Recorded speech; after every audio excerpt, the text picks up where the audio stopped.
pessoal, a paz mais uma vez. Vamos aqui ao terceiro vídeo sobre o santuário de Deus, né? Como eu falei no segundo vídeo, eu iria mostrar o significado de dois termos aqui, mas na verdade são três.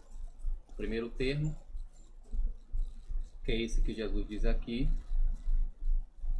né? A respeito de que na nossa versão está como destruir.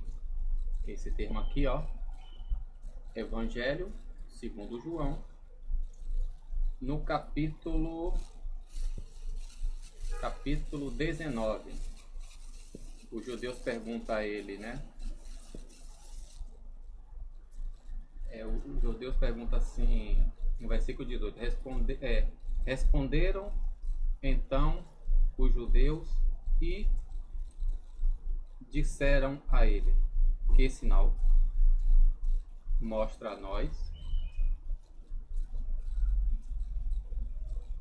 Porque tais coisas fazeis.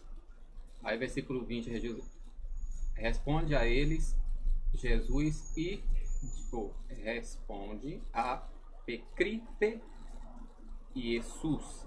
Responde Jesus e diz a eles: Lupate. Termo lupate, que é o verbo imperativo aoristativo de li-o, porque o que nós chamamos hoje de y, no grego koine era y, não é y, era y, como no latim, y. Então diz o que aqui? Lysate. Lysate, o que significa lysate? Que aqui a forma aorista imperativa ativa. Vamos lá? O verbo lu no dicionário, esse dicionário aqui, que eu comprei na Paulus Livraria, dicionário do grego, do Novo Testamento, né? Paulus, é de Carlos Rusconi, aqui em Salvador, todo dia 20, não sei se ainda está tendo, qualquer produto Paulus, você tem 20% de desconto, né? Qualquer produto editado por eles, no dia 20. Vamos lá? Li-o. O que significa esse verbo? Tá aqui. Li-o. Tem aqui alguns significados, né? Que é etimológico, que vai acontecendo com o passar do tempo da história. Se você comprar o dicionário, você vai ver. Mas aqui começa a dizer o que? Livre, solto. Aí você vai aqui, lelomai. Aí o que? Soltar, libertar, fazer separar, dividir, separar, remover, violar, destruir. Aqui embaixo tem o que? Soltar, desligar. Interessante, gente, que na nossa versão está como destruir, no sentido de desfazer, né? Ou no sentido mesmo de destruir. Qual é a ideia dali? Vamos aqui para 2 Coríntios, capítulo 5, para você saber qual é essa ideia. Porque, em primeiro lugar, Jesus estava falando do santuário de pedra ou do corpo dele. Entendeu? O que acontece com o nosso corpo, nossos corpos, quando nós morremos? O que acontece com ele? Ele é desfeito, desintegrado, desarmado, decomposto. Vamos lá, 2 Coríntios, capítulo 5. Olha, interessante, para aqueles que dizem que o nosso corpo e espírito é a mesma coisa. Eu já fiz um vídeo sobre isso. Olha o que Paulo diz aqui, ó. Porque sabemos que se o sobre a terra de nós a casa, ou seja, que a terrena de nós casa, a casa nossa terrena, de tenda, aí ele usa aqui o verbo com um prefixo, ó, katalupe, que quer dizer o que? Desarmar, desmontar, destruir, no caso na forma passiva, ser desarmada, desmontada, destruída, desintegrada. Kata quer dizer para baixo, lupe, desarmar, para baixo, desarmar. Aí diz aqui, oikia é que tu erromen,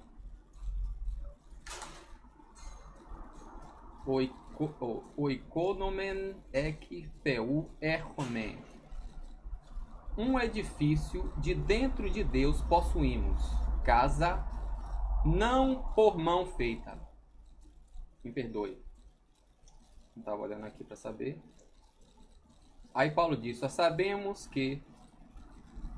porque sabemos que se o terreno nossa casa, a terrena nossa casa, ou a nossa casa terrena, de tenda,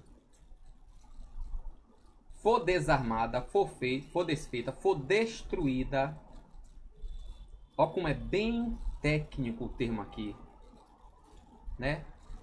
Para baixo for destruída, ou para baixo desmontada, o que acontece com o seu corpo quando cai no chão? Começa a desintegrar e a derreter, a ser desfeito, desarmada.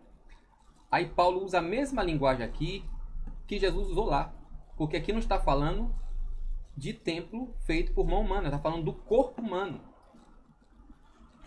Como Jesus fala aqui em João capítulo 2. O contexto diz o que, como eu já falei no segundo vídeo? Eles pensavam que Jesus estava falando do templo que estava sendo ampliado naquele contexto ali por Herodes. Né? Jesus disse, olha,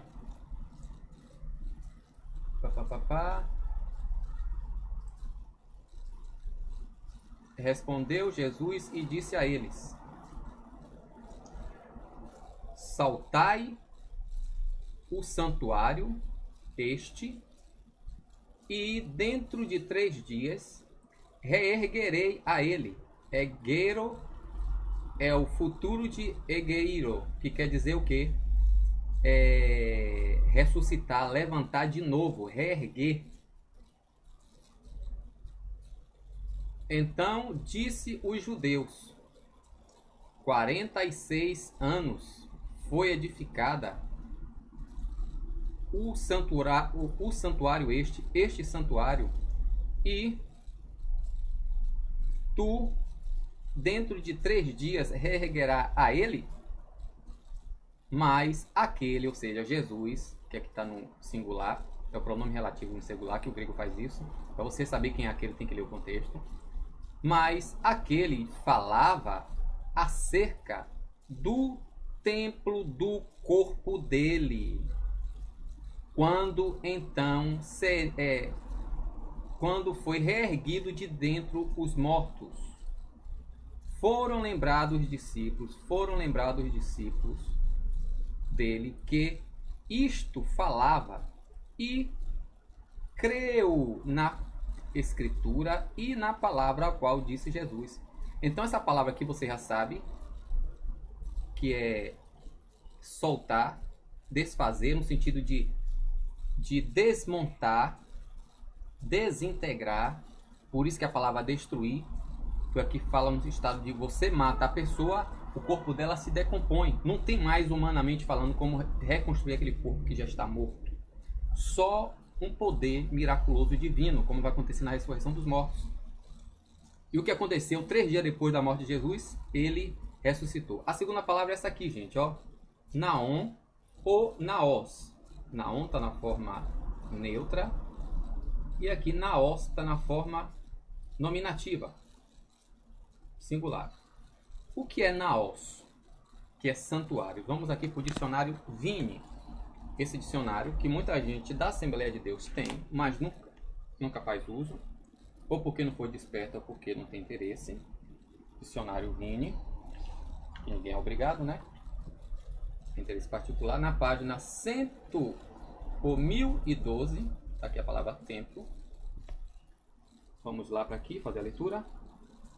Ó, hieron, o neutro do adjetivo hieros, ou hieros, que quer dizer o que? Sagrado.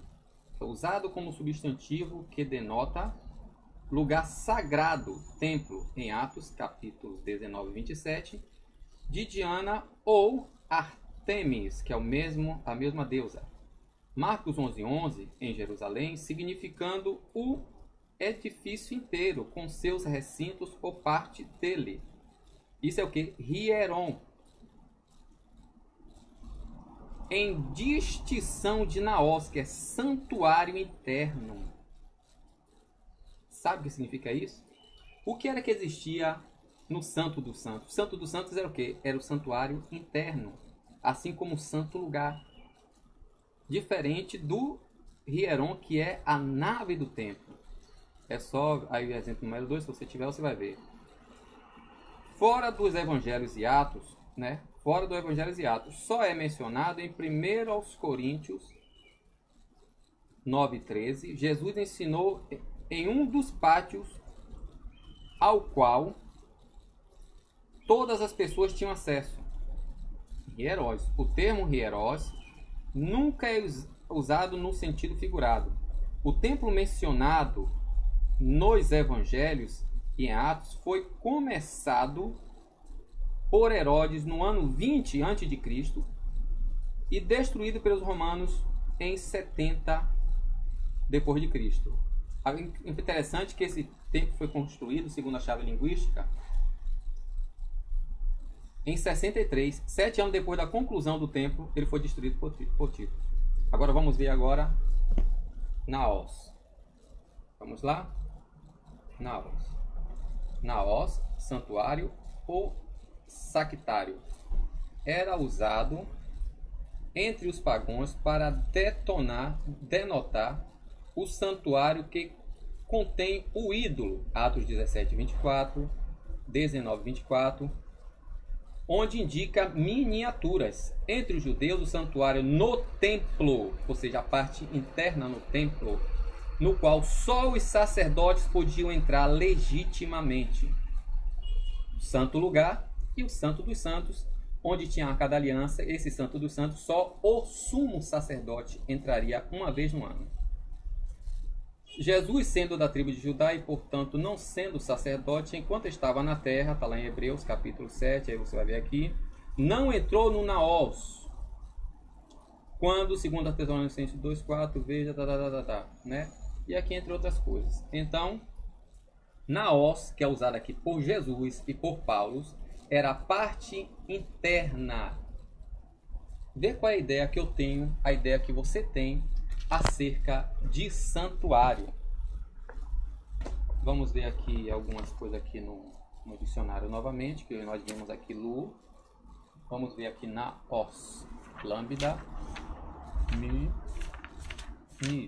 E assim já estarei encerrando para não confundir muito sua cabeça. Naós. Naós. Aqui já está como tempo. É por isso que é bom a gente pesquisar. Aqui Naós já está como templo. Aqui. Só que na verdade era a parte interna do templo, onde se colocava os utensílios, de acordo com o dicionário bíblico. E Jesus diz que nós somos o quê? Nós somos Naós, santuário. Ele não chama de Hieron, porque é dentro, na área interna deste Naós, é que ficava os tesouros, aquilo que era objeto de culto. Deve ser por isso que a Bíblia diz que nosso íntimo, né? Nosso íntimo deve estar cheio daquilo que é bom, cheio de Deus, cheio de Cristo. Porque da boca ela fala o que o coração está cheio. Para encerrar, João 14, versículo 23. Deve ser por isso que Jesus diz que nós somos os santuários, o Naós, e não o Hieron. O que é que diz aqui? Né? João. Olha o que Jesus diz assim, ó. O que está possuindo as ordenanças minhas e conservando a elas, aquele é o que está amando a mim, mas né? E o que está amando a mim será amado. Deixa eu repetir. O que está possuindo as ordenanças minhas e conservando a ela, guardando a ela, aquele é o que está amando a mim. E o que está amando a mim será amado pelo Pai de mim, e eu amarei a ele e manifestarei a ele a mim próprio. Disse a ele Judas, não o Iscariotes: ó Senhor, que tem sido feito que a nós fazes manifestar a ti próprio e não ao mundo? Respondeu Jesus e disse a ele: se alguém ama a mim, a palavra minha guardará, e o Pai meu amará a ele, e junto a ele viremos e permaneceremos, e morada permanente nele faremos. Olha aqui que Jesus está dizendo, ó. Jesus respondeu a ele e disse, leia na sua Bíblia aí, João 14, 23. Por isso que Jesus chama, e Paulo chama nós de santuário, não de templo, mas santuário. Porque na área interna do templo, onde era o santuário, ele ficava o mais precioso, o mais importante, o objeto de culto. A divindade e as coisas daquela divindade que era venerada. Respondeu Jesus e disse a ele, se alguém ama a mim, a palavra minha conservará, e o Pai de mim amará a ele. E com ele viremos, e junto a ele viremos, e habitaremos permanentemente nele, e morada permanente nele faremos. Então, gente, a morada de Deus não é isso que vocês chamam aí, não. Aqui é a casa de Deus, como o catolicismo falava e como os judeus falavam de acordo com a lei. Porém, Salomão nunca disse isso. O próprio Salomão, quando você lê, é só você ler a carta lá, a conclusão do templo e a dedicação que Salomão faz, que você vai ver que deveras nunca Salomão disse que ali seria a casa de Deus. Ao contrário, ele disse, habitaria Deus com os homens, se nem o céu do céu podia conter. Amém? A paz, que Deus continue nos abençoando.